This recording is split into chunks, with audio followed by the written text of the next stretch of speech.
Hello, everybody, and welcome back to Edit with me. Today, we're going to be just talking about mistakes I've made and how you can avoid them. We're also going to be editing this beautiful image of one of my sweetest little clients, Leo, and learning about some lighting. So, if that sounds like a plan, kick off your shoes, grab a hot cup of something, and join me today.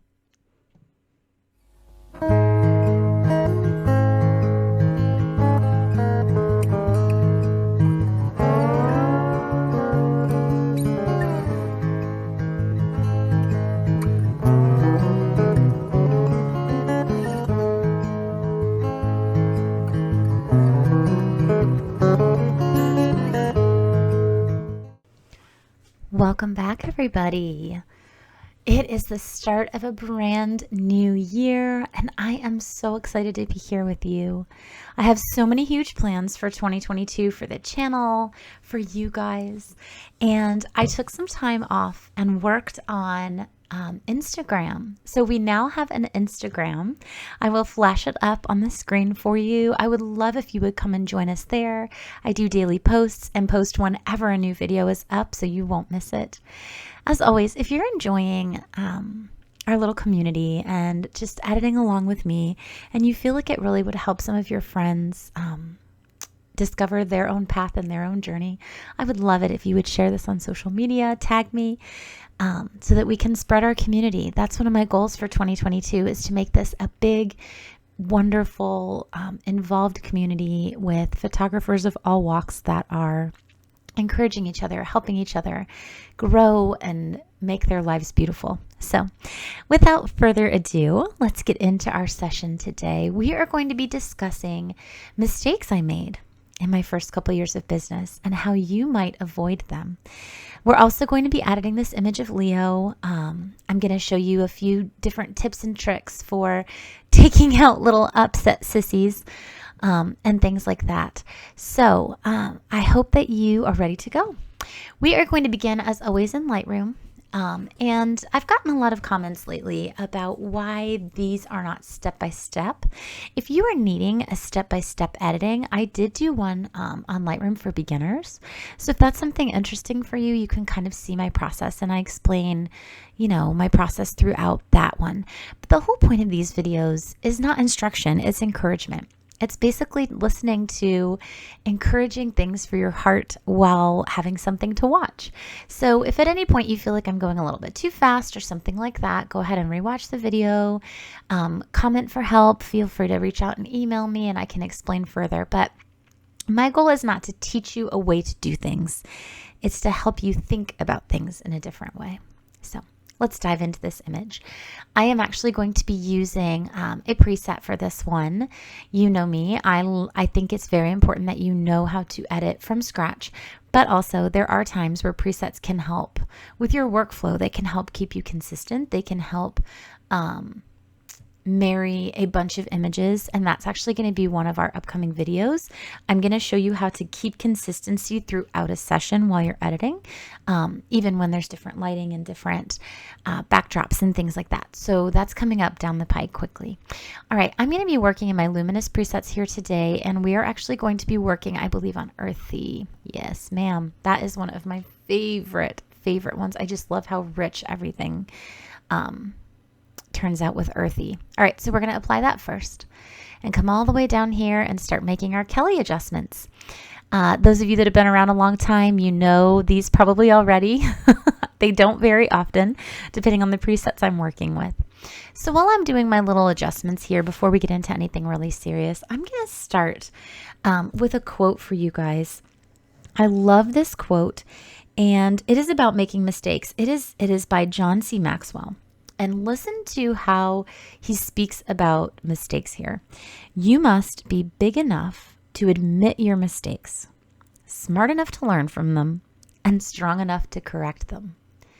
Mistakes happen, right? Mistakes happen in our lives all the time, be it in our words, in our actions, in a business plan, in shooting. You might bump something wrong. Mistakes happen. It's part of life. But I love that perspective. You need to be strong enough to grow from them, to correct them, and big enough to admit them. Think about any time you've come into conflict with your partner or parent or sibling. One of the trickiest things is being able to come back and say, hey, I really messed that up and I'm sorry. Being big enough to admit your mistakes, it's a lifetime journey, guys. It's not something that just happens.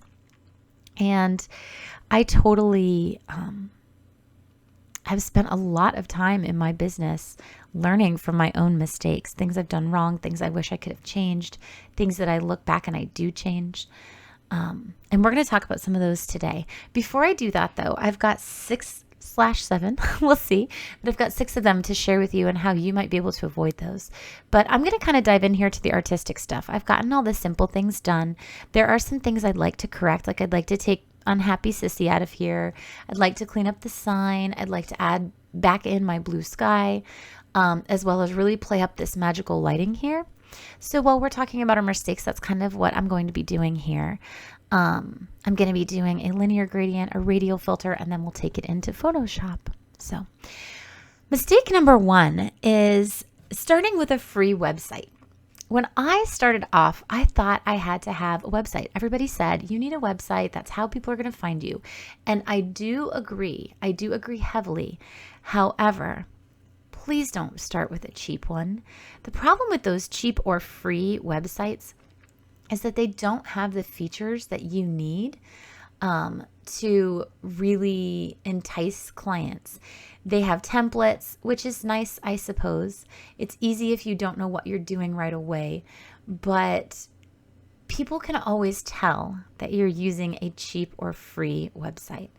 I actually had Wix for a really long time, and while I won't throw shade at Wix, I think what they do is wonderful.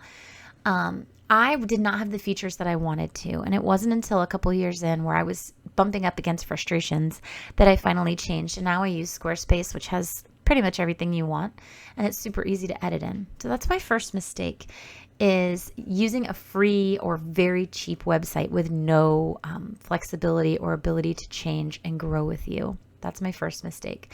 The second mistake that I made was shooting everything that came down my way. Quinceañeras, things that I had no business shooting simply because I wanted the experience and I wanted the money. You are good at things, right? There are certain things that when you shoot, you just vibrate with excitement and love. You feel like editing is easy. You don't put it off. You don't drag your feet on editing that session. And those are the things, even when you're starting, that you need to focus on growing. Don't take something just because it comes out to you. You know, think about that.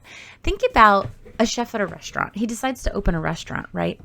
But they don't determine the menu. They just cook everything. Somebody comes in and they say, oh, I want roasted pork belly. And the chef tries to muddle his way through that. Or, oh, I want pho. And he tries to muddle his way through that. Are you ever going to want to go to that restaurant again? I mean, maybe because he's adventurous, but not because the chef is consistent. Well, you as a business, you're kind of like a restaurant. If you offer everything, you're never going to be the master of something. You're just constantly going to be trying to learn enough to get by in those different areas. Niching down is quite the same way. My third one, and I'm just going to bring this into Photoshop for the rest of our work. My third one I would caution you against is having no confidence. I know in the beginning that it's really difficult to have confidence, especially in this world where people are a bit cutthroat. The tendency to compare is huge. It's very real. I get it. But you have something to offer this world. There's only one you, just like there's only one me. There's only one Stormy Solis or Twyla Jones, or think of somebody that you really love, right? There's only one of them. And that's the same for you. You have something unique to offer to this community, to this world. Be confident in that. Even if your skills don't quite match up yet, they will. Don't let your clients and your lack of confidence make decisions for you that you're going to regret down the pike. Perfect example of this. In the beginning, when I was shooting sessions, I'm just going to clone this out right here. In the beginning, when I was shooting sessions, I would take very heavily what my clients wanted into account.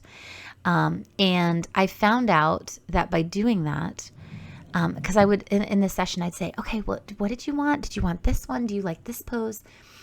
And while I believed for myself that I was trying to please my clients, what ended up happening was my clients were losing a little bit of faith in me as the artist, and they were getting a little panicky because they felt like they needed to tell me how to shoot, basically. And what was happening was they weren't, I have a little problem here. Let's see if the healing brush will fix it. They weren't trusting me because I seemed unsure of myself. And that's an issue, right? We don't ever want our clients to feel like we seem unsure of ourselves. We want to be known as the expert. We want to let them have confidence in us. And by asking them what they think and what they feel, that's wonderful. But it also makes you look a little bit like you don't know what you're doing. I have changed that now. Instead of asking throughout my session, I do my normal workflow. And then I'll say to them, we've got about 7 minutes left.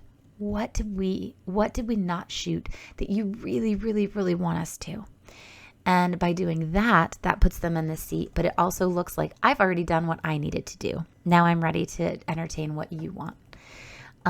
It also kind of lets them know, and I say that in the beginning too, it also kind of lets them know that I will shoot what they want, but I'm not going to let it get in the way of my normal workflow. I'm still going to get what I was hired to do and what I'm good at, and then we'll entertain things in the end. Like sometimes they want a certain pose, or they want, oh, I really love when my daughter does this. Let's make sure we capture that.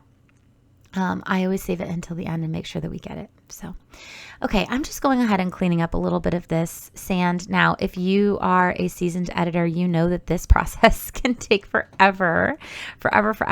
You could literally be cloning and healing until the cows come home. But what I like to do is I like to give a quick glance to the image, and whatever sticks out in my mind as really big or really dark or really distracting, I'll remove those. But because I am a natural editor, I like things to be as they were at the session. I am only going to remove things if they're distracting. So I don't go in here and completely brush the sand. I could. It would be great. It'd look very fine art and lovely. But I'm only going to take out things that are distracting to the eye because I want it to be true to life, right? Okay, so that is that for the healing. Now we are going to work with Sophia, and we're going to get to our last couple mistakes. This next one, number 4, is kind of a controversial one, and it is undercharging. Quite simply, that is the easiest way to burn yourself out. If you are doing all of these sessions, all of this work, oh, that worked really well, actually. I just need to go in and clean up that line. If you're doing all of these sessions, all of this work, and you are not charging for your time, and you're doing free sessions because you're new and you're not confident, and you just want people to book you, you're going to get burnt out because you're doing a ton of work for no benefit. Okay? So stop that. Charge something. Every single client that comes into your door, you should be charging something. Okay? Don't not charge what you're worth. From the beginning, there's no reason to. A store doesn't open. Like, let's say you're going to Gucci, right? A store doesn't open and say, for the first week until we're confident, everything's free. Imagine the chaos, right? That's the same thing with photographers. You're offering a service, my friend. You shouldn't be giving that away for free. Maybe only to people that you really love, or a session that you're going out there on a limb with, maybe. But you shouldn't be giving your stuff away for free. You are a service. That's how you make the money to buy that equipment. You need that money in the beginning in your startup, right? Don't undercharge. All right. I straighten the horizon a little bit. I'm going to go in here and do some play with this light. Okay. There is a couple of ways we can really big up that light flare. Now you see I caught a natural flare in my camera. I love doing that. Maybe I'll do a class on how to do that because it's one of my signatures. I just love getting light and orbs and glowing in my sessions. But I really want to kind of play that up. So I'm going to go in here and I am going to place a sun flare. I'm not selling these sun flares. These are just random sun flares from Etsy that I bought years ago. but they have never steered me wrong. So I'm just going to come up here in here and add in one of those. Now they come with black backgrounds, so I need to go over to my layer and turn it to screen. Okay, and that's how you get that transparent background for your PNGs. And I'm going to add it where it looks natural. And I'm going to come back in here, use my eraser tool, and there, if you look really closely, there's a line. I don't want that showing up. So I'm going to come in here and erase that off of his hat, of his face, anywhere that I notice there's a definite like line for that overlay. But I like leaving the haze in. I feel like that's what the sun would do naturally anyway, right? All right, so we're going to flatten that down. And I'm just going to come in here with a sunburst, and I'm going to add in a little bit of contrast to make it really believable, okay? So back to our mistakes. So we talked about undercharging. The next one that I have for you, and I was very guilty of this when I first started, was needing perfection. And I'm going to talk about that till the cows come home, because if you have been with me, you know that one of my favorite quotes is, don't compare your beginning to someone else's middle. When I started, I thought I needed to be perfect right away. And that was an intense amount of pressure for me. Intense amount of pressure for me. It was very, very difficult for me to edit because I didn't have the skills yet, but I thought I needed the skills to be these amazing photographers. And I didn't. I didn't have it, and it was driving me insane. I couldn't understand. Whoa, that's way too intense. I'm going to dial that way back. These are the brushes right here from Luminous Presets. I just bought them over the Christmas break, and I'm obsessed with them. I'm still learning them, though. So we'll do a tutorial on those in a little bit. Also, okay, that's sharpened now. I'm ready to go in for portraiture, and I'm going to apply that. And I don't usually brush portraiture off. That's the whole point. I really like that overall look. So I'm going to wait for that to kick in. It's a lot slower because I'm recording and my camera doesn't, or my computer doesn't like when I do both of those things. So there we go. All right.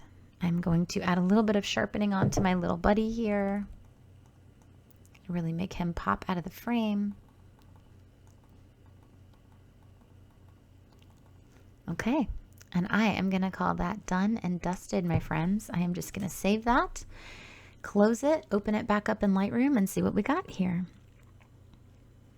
All right, so my last mistake, besides needing perfection, you do not need perfection. Trust me. My last mistake that I made going into business, I'm going to show you the before. Here's where we started.